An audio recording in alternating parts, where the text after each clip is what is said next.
Losing a truck key or dealing with a cracked, unresponsive clicker is practically a rite of passage for truck owners, but shelling out dealership prices to fix it just hurts. That is where aftermarket options like this replacement remote from Vurkcy come into play for 2014 through 2020 Chevy Silverados, Colorados, Sierras, and GMC Canyons. Pulling it out of the box, the matte black plastic shell actually feels surprisingly solid in the hand, lacking that hollow, cheap rattle you sometimes get with generic clickers. It matches the factory dimensions nicely, so the physical buttons have a crisp, satisfying tactile click when pressed for locking, unlocking, triggering the panic alarm, or firing up the remote engine start. Now here is the catch that trips people up.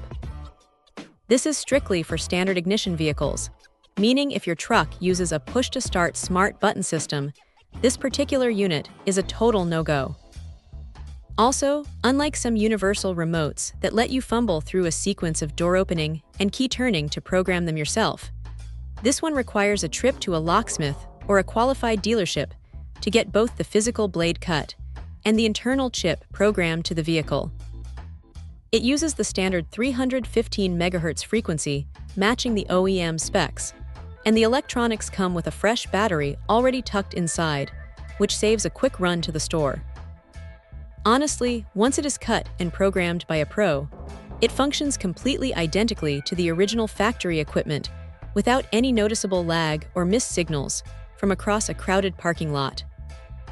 Sure, having to pay for professional programming adds a bit of an extra step and cost compared to a pure DIY fix, but compared to what the local service department quotes for the exact same hardware, it still leaves plenty of cash in your pocket.